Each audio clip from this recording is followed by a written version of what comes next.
Today, you're going to learn about something that I screwed up several times over in the process of making Legends of Kalidasia, so let's get started.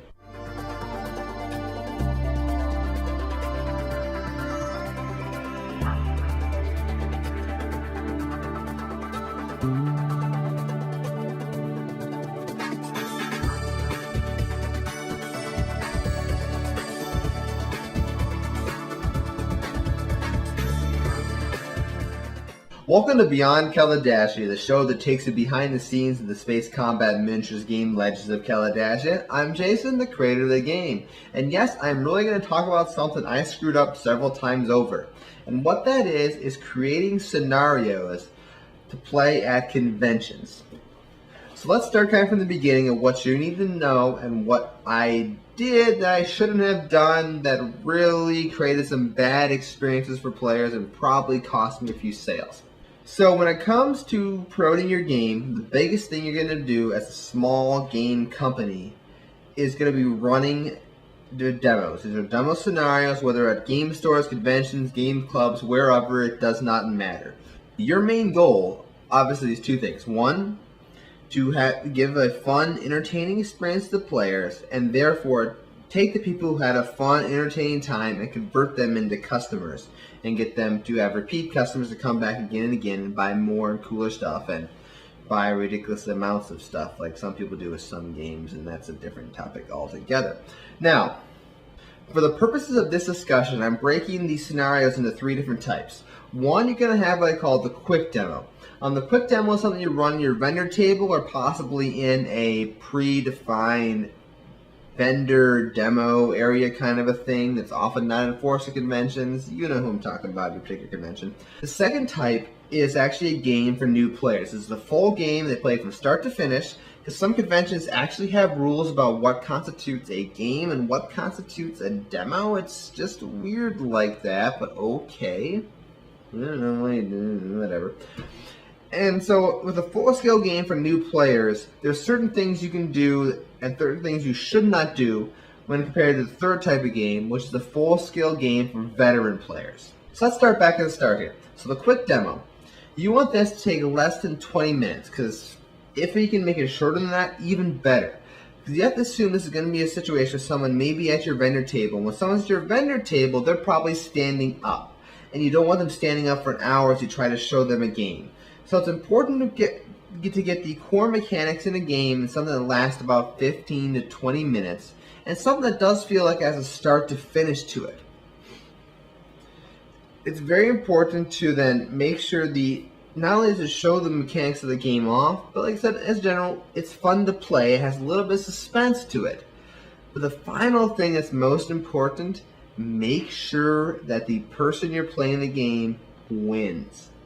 It's really weird and seems almost kind of patronizing, but when someone wins the game, let's face it, when someone wins a game, they're often a lot happier than when they lose the game. Certainly you have a lot of fun losing a game, but you can also have a very miserable time losing a game. It's pretty rare that you have a miserable time winning a game. So the secret here is to create a quick demo scenario that's fairly easy to win, but also has enough suspense to make it feel like the person who's playing the game that you're demoing the game for actually feels like they did something to win the game. And the example I use, of course, are Legends of Kalidasia. If you've been on my vendor table, you've seen me run this scenario from the stories I wrote, the Flight of the Tyroner 1, where you're the battlecruiser moving across the board. It's a very short scenario.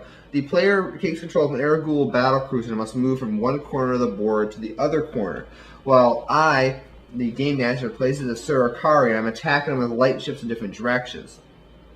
Now this is really good because the win rate for this in terms of the player is like 95%. Something really weird actually has to happen for the person who's playing the demo to actually lose. I think only 2 people have ever lost in the history of the demo. And the other thing to keep in mind now in this is but the way the game plays out, they're constantly under attack from somebody. Every turn someone's attacking at them, but it's not doing a lot of damage. So it gives them a feeling of distress and the stress going on, and a feeling of suspension that something really cool is happening. And to them, since they really don't fully understand the game at the moment, it is something where they don't realize that what's happening to them is not super bad, but it seems like it. So it gives them that whole feeling of danger without actually them really being in danger. Plus, by the fact that I'm controlling the Surikari forces, I can kind of scale my gameplay accordingly. I can be a little bit less aggressive, or I can do something a little bit differently.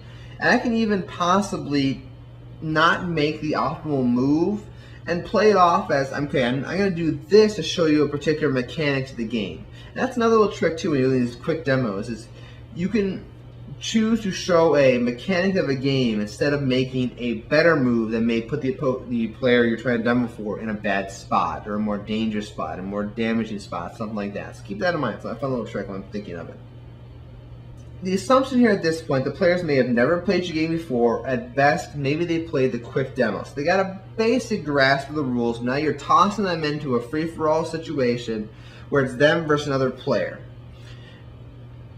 And for starters, it's going to be hard enough, no matter what your game is, for them to grasp the rules, and even harder for them to grasp the strategies and the tactics and what works best and what doesn't work best.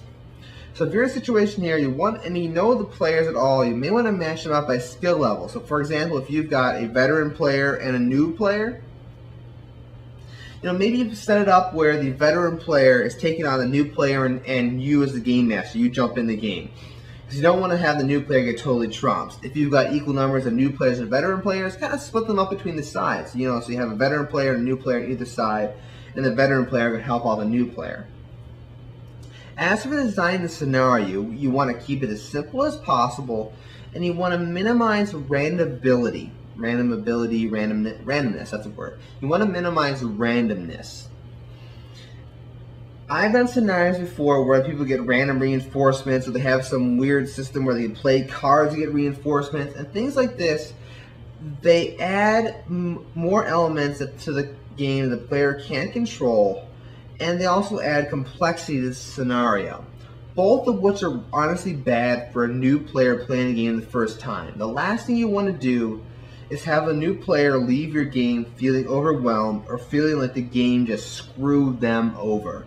That is really the wrong feeling. If they lost the game because the other opponent beat them, then fair enough. Obviously in a battle like this, one of your sides is going to win, one of your sides is going to lose, unless you do something really weird. You want to keep the game moving. So even if you choose not to build power fleets or power armies or whatever your game may have, you want to keep the game moving and keep it as simple as possible. So maybe, build easier to manage armies and less special abilities, less meta working together, less weird stuff like that. It's more about just teaching people the mechanics of the game.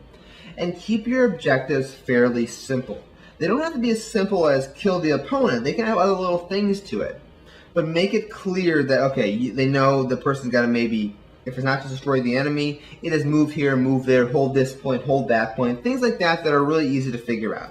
Now we're going to move on to the veteran players. This is where you can do really cool things. You can do some awesome objectives, have fun with things, try really crazy stuff, add randomness to it. Because usually once someone's got a fundamental ideas of the basis of the tactics, add a little randomness like random reinforcements or having some sort of system where they got to spend points to get reinforcements, things like that. They can handle that kind of stuff because it's a little bit new tactics on top of what they're used to. Maybe add some more area control.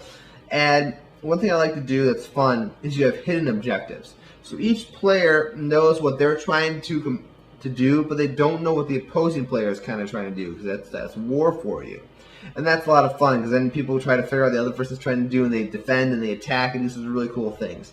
And you can do stuff like that when you have a lot of veteran players playing your game. And it's important to run scenarios for veteran players for a couple reasons. One, they probably already bought your game, but you want to keep them playing your game, keep them interested, and show them all the possibilities of what your game can do. And then therefore, by showing them these different ways to play the game, they can be encouraged to buy more stuff to play that type of way.